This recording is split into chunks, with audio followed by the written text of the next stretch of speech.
Энэ охиныг намуун цэцэг гэдэг. Тархинысаа өвчтөж үнийгээ зовлон бэрхшээл гэж хизээж харж байгаагүй хэмээн ярьж байна. Намуун цэцэг 10 настайгаас эхлэн уран зургаар хичээлэлжээ. Одоо тэр мэрэгжлийн зураач. Тэр хөлөөрөө зурдаг. Хөлөөрөө зөвхөн зураатч зогсохгүй, цай хоол хийх, хувцаа угааж эндүүдэх, гойж гоодох гэд бүгдийг хөлөөрөө чадамгаа хийдэг байна. Харин энэ залууг мөнх тулга гэдэг яруу найрагч. Зүрхэнд унсан нулимс, ээжтэй л зориулъя. Нууцлаг хүмүүний золиос Тэнгэрийн зангараг зэрэг яруу найргийн хит хитэн ном гаргаж байжээ. Таны харж байгаа эдгээр зураг бол зураач Золбоогийн бүтээл.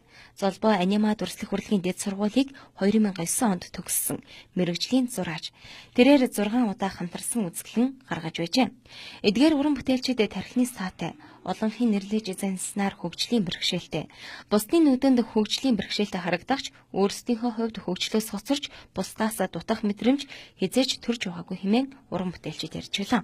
Тэд өнөөдөр том зорилгоо хүртэлэн эсхэмэх хамтарсан үзэсгэлэн гаргажээ. Байнгын асаргаа шаарддаг хөгжлийн бэрхшээлтэй хүүхэдтэй ганц бие ээжүүд болон хөгжлийн бэрхшээлтэй хүүхдүүдэд туслахаар ээлжид хамтарсан үзэсгэлэнгээ гаргасан байна.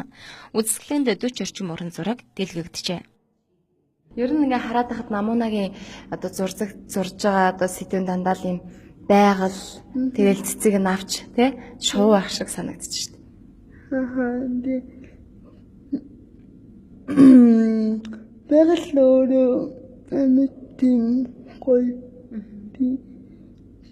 Би өөрөө яг гэрээсээ гарч чаддаггүй учраас тэрийг зургаар илэрхийлээд тий дурчдаг. За өнөөдрийн үзэсгэлэнд намуунагийн хичнээн бүтээл энэ Золбоогийн бүтээл бас байна шүү дээ тий. Намуунагийн хичнээн бүтээл нэ.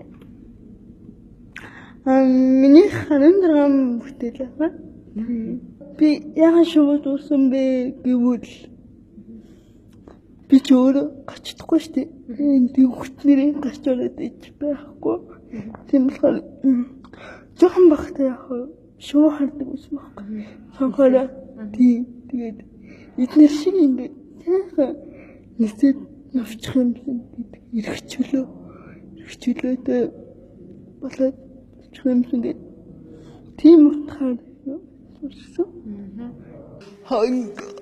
26 зураг нь бол Золбоогийн зураг байгаа юм байна те. Үлдсэн нь намуунагийн зураг байгаа юм байна. За энэ зургийн тухайд хоёулаа үзэгчдэд тайлбарлаж өгье л дөө. Имлэг байна те. Яг ямар асуудлыг хүндсэн бэ? Тэгээ ер нь бол хүртээмжийн асуудлыг л жоохон хүндсэн. Хүртээмжгүй байна л гэж ойлгож болох уу? Маршал арт галерейн ханыг зөвхөн намууна Золбоо нарын уран зураг чимээд зогссонгүй. Үзэсгэлэнгийн танхимын орчин мөнх тулга найрагчийн сэтгэлээс урсах мөртүүд уран бүтээлүүдээс хамааралтай байлаа. Хамтарсан үзэсгэлэн гаргаж бусдын төлөө сайн үйл хийж айл гэрт аз жаргал нэмэх санаа мөнх тулгаас улбаатай гэнэ. Тэр одоо энд харагдаж байгаа шүлийн тухайд утга санаа нь бол бусдыг дагвал буруутан болно гэсэн санааг илэрхийлж байна мөн үү?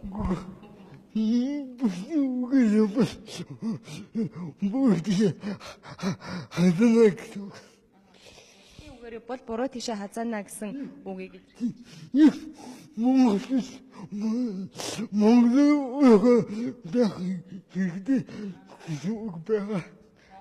Монголоор байх хэрэгтэй гэсэн утга санааг гаргаж. За уншаад харуулж тий. Бээжинт төвлөрч бомбын ясаар аргадавч бослогод нь хөөгдөд л ирсэн бага Азийг эзэлж лалдан сүсэлсэнч бутраад л буурсан буддын чамыг дагаж хүлцэнгүй эрхэнд бусдад дормжлогдоод л тэсэлгүй болсон барон Ленин хоёрын алийг нь ч дагаад буруул тийшээ хазайсан бусдын замнал бусдынхал байдаг бид монголчууд монголоор л мөнх гэд тэр монголчууд ер нь бусдын үгийг дагуул хазайдаг, буруутдаг. Тэгэхээр монголч хүн өөрийнхөө л байх ёстой гэсэн утга санааг илэрхийлсэн байна. Тийм үү тулгаа? Тийм. Нинжин сэтгэл шингэн зураас өнгөө татав нэгийн цаана гурвыг санж үг мөрт тэрлэв. Нялх балчир дүүнартаа дээвэр бэхлэн өргөе. Нандин дулаан ээжүүдтэй туурга зэхэн өргөе хэмээн эдгээр уран бүтээлчид сэтгэлээ нэгтгэж эс хэмээх үзэсгэлэн гаргажээ. Эд бол саад бэрхшээлийг сүрж алгах төвчээртэй бусдын төлөө цохилох зүрхтэй олон хүмүүсийн төлөөлөл юм.